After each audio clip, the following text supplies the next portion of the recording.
Errors in the records of around 3,000 civil servants led to them being wrongly compensated. Details coming up. Singapore, no longer the world's most expensive city, but now in 4th place, but these cities rank above.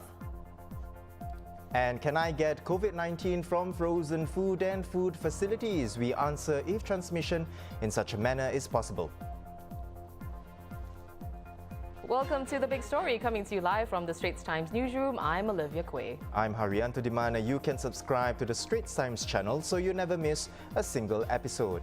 Well, let's begin with the latest in Singapore. Errors have been found in the records of around 3,000 former and current civil servants, which affected benefits like starting salaries and medical leave wages. The Public Service Division said today that the errors were discovered more than 2 years ago and arose primarily because of human errors in data entry as well as the coding of the IT systems involved. These systems also had inadequate error detection capabilities. Well, PSD added that those affected represented about 2% of the civil servant population over the past 2 decades. The civil service will compensate both current and past officers who are underpaid due to these errors, with a total sum amounting to around $10 million.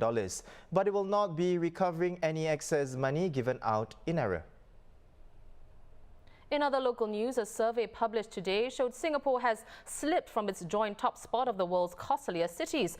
According to the Economist Intelligence Unit's Worldwide Cost of Living report, Singapore is now in 4th place after the pandemic weakened the US dollar, while Western European and North Asian currencies have strengthened against it, which in turn has shifted prices for goods and services. And so, Paris and Zurich joined Hong Kong as this year's most expensive cities worldwide.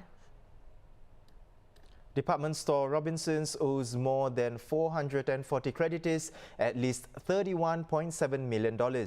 In a notice issued to creditors dated last Friday, the provisional liquidator said that an online creditors meeting will be called on November 26th at 2 p.m.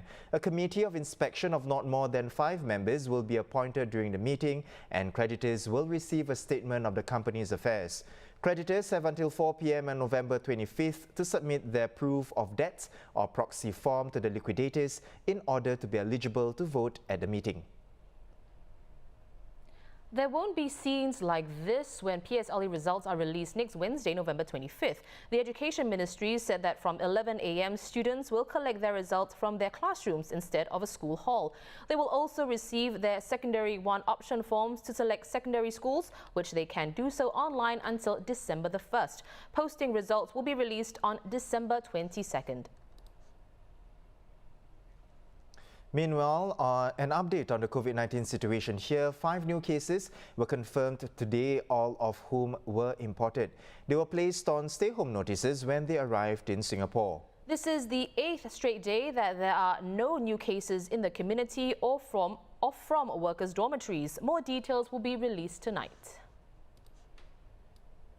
Now, inbound travellers arriving in Singapore can purchase insurance coverage for COVID-19 related costs incurred during their stay here. 3 insurance companies, AIG Asia Pacific Insurance, Chubb Insurance Singapore and HL Assurance, have developed travel insurance products. They provide at least $30,000 in coverage for COVID-19 related medical treatment and hospitalization costs. Currently, inbound travellers entering Singapore have to pay the full cost of medical treatment, tests and isolation if they become infected with COVID-19 here.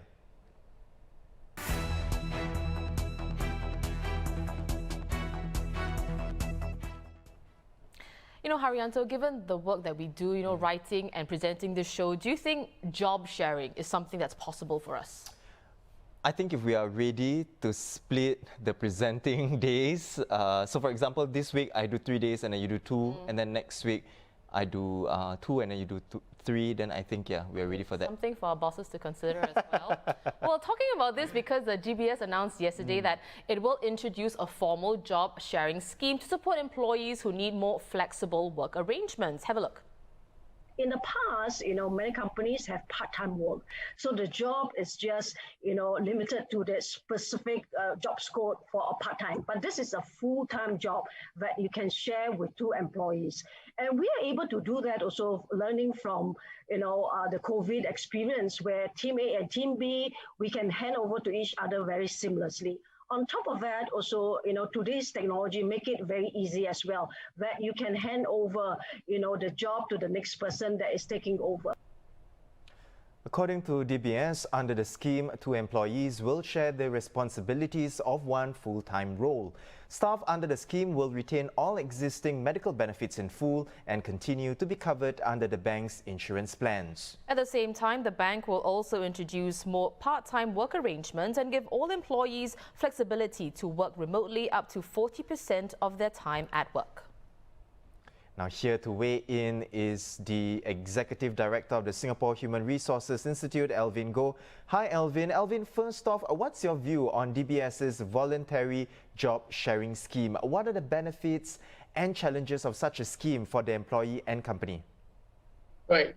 Thanks for inviting me onto the show. And I think number one that comes to mind is that rather than an outright retrenchment exercise that DBS is actually undertaking itself with the job sharing scheme, the organization is then able to perhaps retain 2 valued employees, and also at the same time they gain 2 sets of everything: the enthusiasm and the creativity. If done properly, it also increases accountability, as employees are also accountable to each other, and this could actually lead to a more cohesive work environment where they must plan on the work itself, agree upon where the hands-off are supposed to be, communicate constantly, and the quality of work is either maintained or even raised to some extent. However, on the other hand itself, some of the outright challenges of the job sharing scheme is that you're dealing with 2 sets of people, which they might have different viewpoints, different work styles, and requires the job sharing partners themselves to be equally competent in the area of the shared work, right? And other possible challenges, if not executed correctly, it might be confusing for customers and internal stakeholders, and perhaps maybe at the end of the day, a blame culture might arise. Right. Well, Alvin, as at June last year, only 1.3% of companies here in Singapore have offered job sharing opportunities. Your institute's president said job sharing is not very common among Singapore companies. Why is this so, you think? I think the first few points that come to mind is that the awareness of such a scheme, there's availability, and the lack of know-how in terms of actually implementing it. Right here in Singapore, I suppose the understanding of how to implement and as well execute the job sharing scheme is a challenge amongst organizations. It also does not help if the first port of call for most organizations during this period of economic uncertainty is to actually go straight for the reduction of their manpower. That's what we have seen over the retrenchment exercises conducted thus far. Right, so the mental shift from having a fixed mindset to a growth mindset is important to adopt new ways of actually retaining their the greatest assets, which their employees themselves, and also share the workload out. Right. Do you then think DBS will pave the way for more companies to jump on the bandwagon? Honestly, I really applaud DBS for what they have done by coming up with this scheme itself. But I do also want to throw a cautionary note to companies who are thinking of embarking on this initiative. I think the downside of not implementing a job sharing scheme correctly, and and this also includes failures of business leaders to address teething issues in a timely manner, could create a blame culture in the long run, right? And also on top of that, the businesses itself must be matured enough to actually want to adopt a job sharing scheme. Well, let's set everything in context, Alvin. When it comes to flexible work arrangements, what other unique or creative schemes do you know of that have been implemented in workplaces around Asia and the rest of the world as well? I think the first few ideas that come to mind, that what I personally seen around the world, is that number one, operational issues aside, right? Some other creative ways includes unlimited vacation, something that Netflix and LinkedIn have actually adopted back about 5 years ago. It's unlimited vacation, take what you need type of policy. That's number one. The other two that actually comes to mind is actually results-only work environment, or short form, ROVE for short, whereby there's a combination of flexible time off, and as well as flexible location, when the focus is really on just on the output itself, right? And these are the 2 more schemes that are also available out there in the workplace itself, and organizations have also adopted that as well in the past. Right. And have you seen these schemes being applied to Singapore, especially bearing in mind that the work culture here is rather conventional, like you have to be physically at the office to show that you're working? Yeah, I think these schemes are applicable to Singapore in the context here as well, despite the conventional wisdom and thinking that employees needs to be uh, at the workplace and so forth. So as I said earlier on, we really need to move the mindset from a fixed mindset to a growth mindset. And business leaders are and should be better informed. And if execution plans are clearer itself, these schemes are really implementable. And at the end of the day, it also really depends on the maturity level of the organization. And when I talk about maturity, I'm really referring to the infrastructure to support these schemes. The workforce composition and competencies of the workforce is also important. Business and operation requirements and needs must also be met, coupled with clear policies and procedures to guide employees and as well employers on what these schemes are and how these schemes could actually benefit their organizations during this period of time. Right, great insights there, Elvin. Thank you so much for making time for us. We've been speaking to Elvin Goh, Executive Director at the Singapore Human Resources Institute. Now, we want to hear your thoughts about job sharing and other flexible work arrangements, so leave your comments below.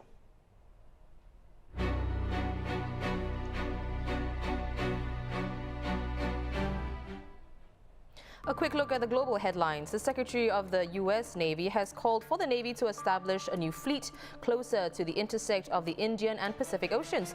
Singapore and India are being considered. Currently, the U.S. Navy's 7th Fleet operates out of Japan, covering a vast space all the way to the India-Pakistan border. The U.S. Food and Drug Administration has approved the first COVID-19 self-testing kit for home use. The test works by swirling a self-collected nasal swab sample in a vial placed in a test unit and can provide results within 30 minutes. It has been authorized for home use for people 14 years old and above who are suspected of COVID-19 by their healthcare provider. South Korea reported 313 new daily COVID-19 cases today, the highest since August. This is the 5th day in a row that daily infections have been above 200, with most of the new cases from the Greater Seoul area. Cluster infections continue to emerge from offices, medical facilities and small gatherings, prompting authorities to tighten social distancing rules. Tokyo is also acting on its rising number of cases. Japan's capital preparing to raise its coronavirus alert level to the highest of 4 levels. The Nikkei Business Daily reported that the city's metropolitan government is considering asking some businesses to shorten their hours again. Daily infections reached a 3-month high of 393 cases last week. Thailand will extend its nationwide state of emergency to January 15th. This to prevent a resurgence in coronavirus infections during the peak New Year travel period. The extension is expected to be approved by the cabinet next week and will help authorities enforce mandatory quarantines. The move follows the most violent anti-government protests in recent months, and Thailand's parliament is set to vote on a roadmap for constitutional amendments today.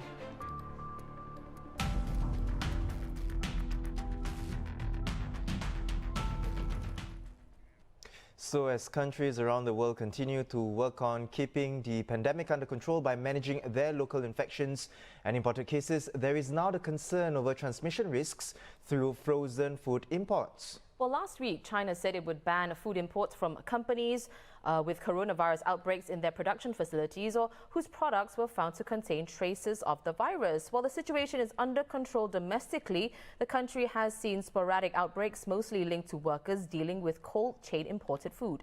Global experts have long suspected the virus's ability to travel and be transmitted through cold chain products, but evidence has not been easy to nail down. Well, let's bring in the Straits Times' China correspondent Elizabeth Law to share more. Now, Liz, WHO says it's highly unlikely that people can contract COVID-19 from food or food packaging. But what are the experts in China saying about the risk of infection from imported food? Right. Hi, Jan and Ollie. So what we have seen here in China is that in the last 6 months or so, there have been quite a few of these sporadic infections, and most of them are linked to facilities that process imported cold chain foods, be it frozen foods, be it refrigerated foods. So there are two theories to it. One is that when there was that whole Sinfadi outbreak in Beijing, at the time, the top epidemiologist in this country, Dr. Wu Junyo, he had already said that it was believed that since the virus had been pretty much under control in most of the country, this was probably imported. But of course, at the time, evidence was quite scant. But it appears that in the 4 months or so ever since that, there have been more evidence that have shown up. We have seen similar outbreaks in mostly port cities like Qingdao, like Tianjin, and so there is increasing evidence that the virus can survive on the surfaces of packaged cold chain food. And this also ties in with what has been reported in Singapore, where Singaporean scientists have also tested the veracity of this. All right. Elizabeth, is it practical and even viable for China to ban food imports, given that the world's food supply chain is so connected? And how would a ban on frozen food imports affect China's economy? Well, China actually does import quite a lot of its foods, and you see things from places as far away as Ecuador, say bananas, or even avocados from places like New Zealand. So it's really very much interconnected. And the thing is that I think it is impractical to completely ban frozen and chilled foods, because so much of the world's food supply is now interconnected. China imports a lot of its food as well, even though it has a very big domestic production facility. But it imports things like salmon. It imports things like ice cream and Western products that may not be produced here. So really, scientists have said that it would be impractical to have a complete ban on chilled and refrigerated foods around the world. What Chinese customs has instead done is that it issued guidelines last week saying that detailing how importers should deal with chilled and refrigerated foods that are coming in, meaning that when you have containers that have been offloaded at the ports, you disinfect it, and that workers working with foods that have come in from outside the country, they would have to take protective measures. Right. Well, Liz, where is China's attention currently in its fight against COVID-19? Is it, the frozen food imports, the imported cases? Well, I would say that both of those are kind of interlinked, aren't they? They essentially deal with things coming in from the outside. So the situation here in China has largely been under control since, I would say, May. But we have seen sporadic outbreaks across the country. The most recent being in Xinjiang. There is an ongoing one at Tianjin as well, and these are of course linked to imported foods. But of course, at the same time, a lot of the cases, there are still new positive cases that are showing up every day, and these are imported cases from people returning to China from overseas. So clearly, as we all know, the borders here are still closed, and this is their way of trying to keep out imported infections. And of course, I think the next front will be on imported produce, which they are now trying to put a lid on. Well, thank you so much, Liz, for coming onto the show. And of course, as always, do stay safe there. And that was the Straits Times' China correspondent Elizabeth Law joining us from Beijing. Well, back home, an ongoing study by local researchers found that the virus can survive on frozen fish, chicken and pork for 3 weeks at refrigeration temperature. High amounts of the virus were used to infect pieces of salmon, chicken and pork sourced from local supermarkets. And it was found that the virus was able to survive and remain infectious at refrigeration and freezer temperatures, that is 4 and -20 degrees Celsius respectively, for 3 weeks. So it is possible for the virus to survive transport and storage, which occur in controlled settings with consistent temperature and humidity levels comparable to that of a laboratory. Well, the Straits Times looks at how frozen food and food facilities could be possible modes of transmission, as well as the risk of contracting the virus in such a manner.